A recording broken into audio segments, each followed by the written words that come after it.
যখন রাত ২টা বাজে তখন দেখি আমার ছেলে আস্তে আস্তে বিছানা থেকে উঠে আমার গায়ে হাত দিয়ে কনফার্ম হলো যে আমি ঘুমিয়ে পড়েছি কিনা। তারপর ধীরে ধীরে আমার কাপড়টা সরিয়ে যা করল তা শুনলে আপনাদের পানি চলে আসবে। তাই তোমাদের দুটি পায়ে ধরে বলি, গল্পটি শেষ পর্যন্ত দেখো, তাহলে তোমরা আসল মজা পাবে।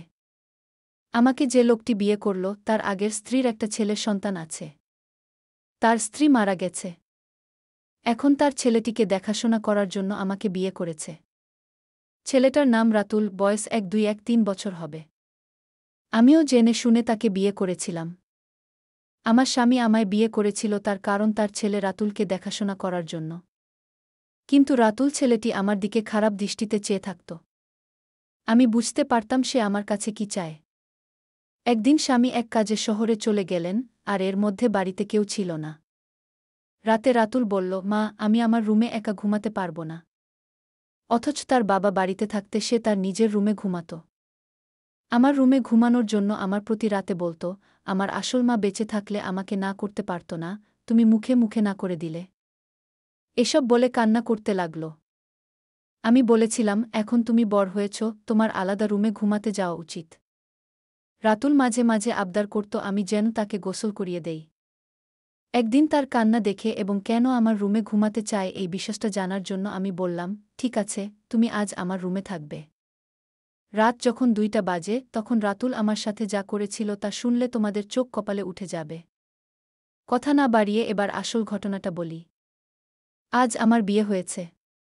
সব নতুন বধূর মতো আমিও আমার বাসর ঘরে বসে আছি, কিন্তু আজ আমার মনে নেই কোনো সংকোচ, নেই কোনো স্বপ্ন, আর নেই নতুন সংসার সাজানোর ইচ্ছা।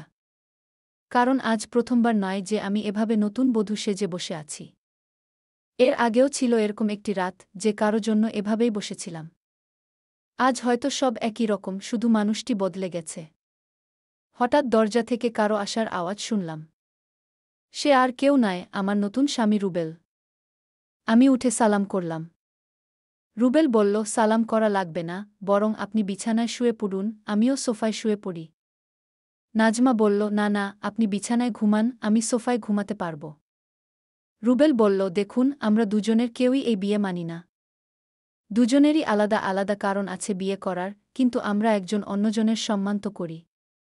আর আমি এরকম ব্যক্তি না যে আমি বিছানায় ঘুমাবো আর কোনো মেয়েকে এভাবে সোফায় কষ্ট করে ঘুমাতে দেব। আপনি আমার স্ত্রী, তাই আপনার খেয়াল রাখা আমার দায়িত্ব। আর আপনি যদি আমার এতটুকু সম্মান করেন তবে বিছানায় ঘুমিয়ে পড়ুন। আমিও মাথা নেড়ে সম্মতি দিলাম আর বিছানায় শুয়ে পড়লাম। এবার বলি আমাদের বিয়েটা কিভাবে হলো। মিস্টার রুবেল চৌধুরী শহরে অনেক বড় একজন ব্যবসায়ী। আমাদের বিয়েটা পরিবারের সম্মতিতেই হয়েছে, বলতে গেলে পরিবারের জন্যই হয়েছে। অবশ্য আমাদেরও অসম্মতি ছিল না। আজ আমরা দুজনে এক পবিত্র বন্ধনে আবদ্ধ, কিন্তু এ বন্ধনে কোনো মনের জায়গা নেই, কারণ আমাদের দুজনের মনেই যে অন্য কারো নাম আগে থেকেই লেখা।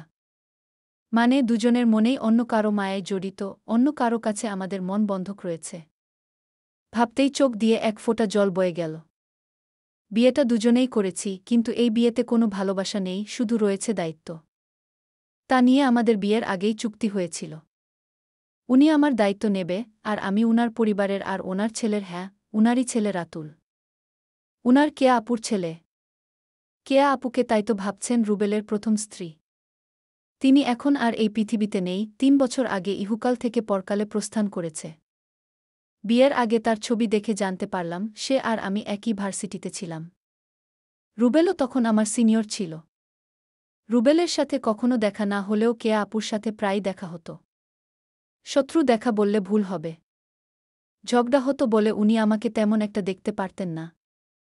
এর কারণও আছে, আমি অনেক দুষ্ট প্রকৃতির ছিলাম, আর উনার সব টাইটেল নাকি চুরি করেছিলাম। তা উনি শুধু ভাবতেন। অবশ্য আজও হয়তো থাকলে আমার সঙ্গে ঝগড়া করতেন, উনার স্বামীকে চুরি করেছে বলে অপবাদও দিতেন। কিন্তু ওনার স্বামীর উপর তো আমার কোনো অধিকারই নেই, কারণ আমি উনাকে নিজের স্বামী মানতে পারিনি। বিয়েটা করেছি শুধু পরিবারের জন্য। রাতুল এখন 1-2 বছরের ছেলে, ক্লাস 5-এ পড়ে। দেখতে একদম তার বাবার মতো, যেমন সুন্দর তেমনি মায়াবী দেখতে, বিশেষ করে তার চোখ দুটি। রুবেলের ভাবি থেকে শুনেছি রুবেলের চোখে নাকি অনেক মায়া, কিন্তু কখনো তাকাইনি। কারণ এখন আর কারো মায়ে পড়তে চাই না। একবার পরে অনেক কেঁদেছি, আর কাঁদার ইচ্ছা নেই। আর না কষ্ট সহ্য করার ক্ষমতা আছে। থাক, এসব বাদ দিয়ে এখন ঘুমিয়ে পড়ি। ঘুম থেকে উঠলাম সকালের আলো যখন চোখে এসে পড়ল, উঠে দেখি রুবেল এখনো ঘুমাচ্ছে, কিন্তু জানালা থেকে আসা আলো তার ঘুমে ব্যাঘাত হচ্ছে, তাই পর্দা বন্ধ করে দিয়ে বাইরে চলে আসলাম। এসে দেখি আমার শাশুড়ি মা আর ভাবি আগে থেকেই উঠে। আরে বৌমা, তুমি এত সকালে কেন? নাজমা বলল, আসলে মা ঘুম ভেঙে গিয়েছিল তাই। ভাবি, তা ঠিক আছে, কিন্তু আমাদের নতুন বউ, কোনো সাজগোজ নেই, নেই কোনো গহনা। ভাবি, আসলে আমি সাজগোজ পছন্দ করি না। ভাবি বল, জানি, তাই তো গতকাল নিজের বিয়েতেও সাজতে দেখিনি। মা বল, বিয়েটা কি তেমন ভাবে হয়েছে নাকি তোর দেবরের জন্য কিছুই করতে পারলাম না? ভাবি বল, থাক মা, বাদ দেন, আমাদের নতুন বউ তো এমনিতেই চাঁদের টুকরো, ওর সাজা বোঝা লাগবে না। ভাবি, আমি বুঝি সুন্দর না? মুখ গোমরা করে মা বল, তুইও খুবই সুন্দর।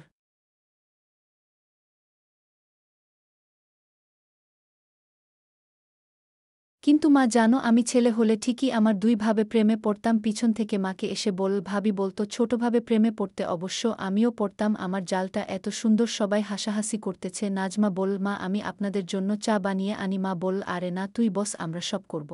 নাজমা বল, মা আমার ভালো লাগে না এমনি বসে থাকলে। ভাবি বল, আচ্ছা তাহলে আমি সাহায্য করি, আর সাথে অনেক গল্প করব, কেমন? নাজমা, আচ্ছা। নাজমা চা বানালো, রমা ও ভাবির সাথে গল্প করল। আসলে গল্প করছিল না, শুধু শুনছিল। চা বানানো শেষে নিয়ে আসে। এসব দেখে মা, বাবা আর রুবেলের ভাইজা বসে আছে, বসে বসে গল্প করছে। ঘুম থেকে উঠলাম সকালের আলো যখন চোখে এসে পড়ল। উঠে দেখি রুবেল এখনো ঘুমাচ্ছে, কিন্তু জানালা থেকে আসা আলো তার ঘুমে ব্যাঘাত হচ্ছে, তাই পর্দা বন্ধ করে দিয়ে বাইরে চলে আসলাম। এসে দেখি আমার শাশুড়ি মা আর ভাবি আগে থেকেই উঠে। আরে বৌমা, তুমি এত সকালে কেন? নাজমা বলল, আসলে মা ঘুম ভেঙে গিয়েছিল তাই। ভাবি, তা ঠিক আছে, কিন্তু আমাদের নতুন বউ, কোনো সাজগোজ নেই, নেই কোনো গহনা। ভাবি, আসলে আমি সাজগোজ পছন্দ করি না। ভাবি বলল, জানি, তাই তো গতকাল নিজের বিয়েতেও সাজতে দেখিনি। মা বলল, বিয়েটা কি তেমন ভাবে হয়েছে নাকি? তোর দেবরের জন্য কিছুই করতে পারলাম না। ভাবি বলল, থাক মা, বাদ দেন, আমাদের নতুন বউ তো এমনিতেই চাঁদের টুকরো, ওর সাজা বোঝা লাগবে না। ভাবি, আমি বুঝি সুন্দর না? মুখ গোমরা করে মা বলল, তুইও খুবই সুন্দর। কিন্তু মা জানো, আমি ছেলে হলে ঠিকই আমার দুই ভাবে প্রেমে পড়তাম। পিছন থেকে মাকে এসে বলল, ভাবি বলতো ছোটভাবে প্রেমে পড়তে। অবশ্য আমিও পড়তাম, আমার জালটা এত সুন্দর। সবাই হাসাহাসি করতেছে। নাজমা বলল, মা আমি আপনাদের জন্য চা বানিয়ে আনি। মা বলল, আরে না, তুই বস, আমরা সব করব। নাজমা বলল, মা আমার ভালো লাগে না এমনি বসে থাকলে। ভাবি বলল, আচ্ছা তাহলে আমি সাহায্য করি, আর সাথে অনেক গল্প করব, কেমন নাজমা? আচ্ছা। নাজমা চা বানালো রমা ও ভাবির সাথে। গল্প করল, আসলে গল্প করছিল না, শুধু শুনছিল। চা বানানো শেষে নিয়ে আসে। এসব দেখে মা, বাবা আর রুবেলের ভাইজা বসে আছে, বসে বসে গল্প করছে। সবাইকে চা দিল। অনেক মজা হয়েছে তোমার চায়ের থেকেও মজা হয়েছে ইমন। হ্যাঁ, অনেক অনেক ভালো হয়েছে। রমাকে একটু চা বানানো শিখিয়ে দিও। কি বানাই সাদি বুঝি না রমা। কি এত বড় কথা? কাল থেকে 7 দিন তোমার চা বন্ধ ইমন। না না, আমি তো দুষ্টুমি করে বলেছি। তুমি তো জানো আমি চা ছাড়া থাকতে পারি না। এভাবে সবাই চা খেয়ে নিলাম। তারপর আমি আমার স্বামীর রুমে গেলাম। গিয়ে দেখি অবাক কান, রুবেলের ছেলে, অর্থাৎ আমার স্বামীর ছেলে, তো আমারই ছেলে। সে তো বড় দুষ্টু হয়ে গেছে, অল্প বয়সে মনে হয় পেকে গেছে। গিয়ে দেখি একটা পুতুল হাতে নিয়ে বলছে, তুমি কবে আমার হবে মা? আমার কবে আমায় কাছে টেনে নেবে? আমি যে আর থাকতে পারছি না মা। আমি অবাক হয়ে তার কথাগুলো শুনতে পেলাম। কোনো মাকে সে চায়? আর মায়ের কাছে তার কিসের চাওয়া? আর তার মা তো বেঁচে নেই। তাহলে আমাকে নিয়ে কিছু বলছে নাকি? এত ছোট ছেলে এই বয়সে পেকে গেছে। কি বলছে কিছুই বুঝতে পারছি না। কিছুদিন পর আমার স্বামী ব্যবসার কাজে বাইরে গেলেন কিছুদিনের জন্য। রাতুল ছেলেটি আমার দিকে সবসময় এক অদ্ভুত দৃষ্টিতে তাকিয়ে থাকে। মনে হয় তার চোখের ভিতর হাজারো পিপাসা। আমি হঠাৎ জিজ্ঞেস করলাম, এই রাতুল, তুমি এভাবে আমার দিকে তাকিয়ে কি দেখছ? আমি আপনার চেহারা দেখছি। আপনার চেহারায় এতটাই মায়া যে আপনার চেহারায় আমি একটা অদ্ভুত জিনিস দেখতে পাই। আমি তো তার কথা শুনে অবাক। এতটুকু বাচ্চা ছেলে এসব কি বলে? হঠাৎ আমাকে জিজ্ঞেস করে ফেল, আচ্ছা মা, তুমি বাবাকে কেন বিয়ে করলে? আমি বললাম, দেখো, তুমি ছোট মানুষ, আর তাই তোমাকে দেখাশোনার জন্য তোমার বাবা আমাকে বিয়ে করেছে। রাতুল ইদানিং দেখছি আমার দিকে অদ্ভুত দৃষ্টিতে তাকিয়ে থাকে।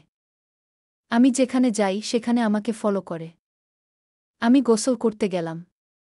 রাতুল বলছে, মা, অনেক দিন হলো আমার মা আমাকে গোসল করিয়ে দেয় না, আমাকে ভাতও খাইয়ে দেয় না। মা, তুমি তো আমার মা, যেহেতু আমার আগের মা মারা গেছে।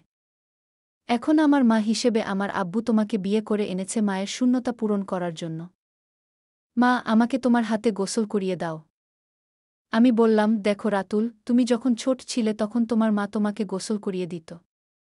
আর এখন তো তুমি বড় হয়েছ, তুমি নিজ হাতে গোসল করতে শেখো। তাই এখন আর আমি তোমাকে কিভাবে গোসল করিয়ে দেই? তুমি করতে পারবে বাবা।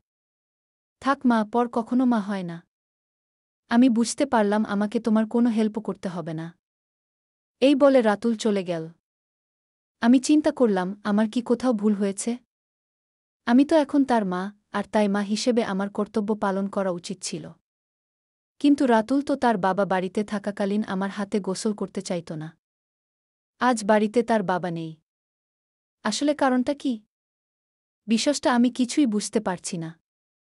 এসব ভাবতে ভাবতে রাতের রান্না শেষ করে আমার রুমে গিয়ে রাতুলকে ডাক দিলাম। গিয়ে দেখি আমার একটা ছবি হাতে নিয়ে ছবিটির সাথে কি যেন বলছে, আর ছবির সাথে এক অদ্ভুত আচরণ করছে। আর বলছে, আমার মনের আশাটুকু কবে পূরণ হবে মা? রাতুল চোখের পানি ছেড়ে কান্না করছে আর বলছে।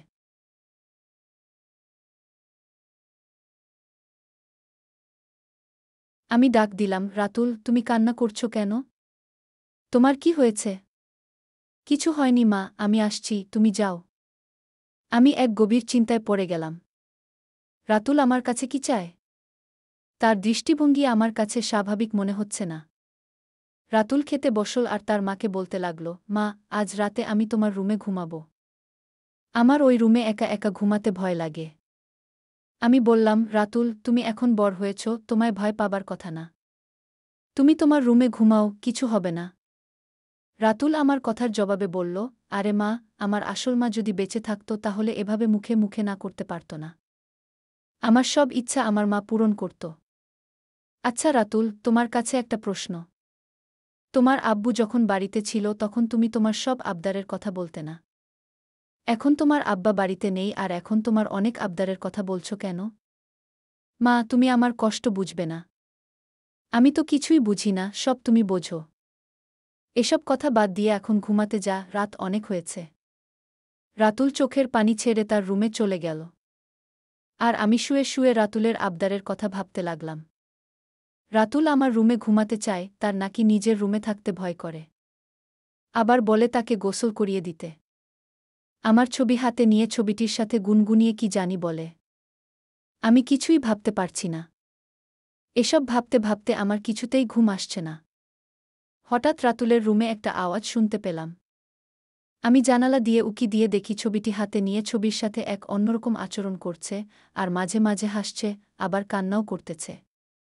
আমি এসব ভাবতে ভাবতে পাগলের মতো হয়ে গেলাম, কিছুতেই ঘুমাতে পারছিলাম না। কিন্তু হঠাৎ আমার মাথায় একটা বুদ্ধি এলো। আসলে রাতুল আমার কাছে কি চায় তাই আমার জানতে হবে।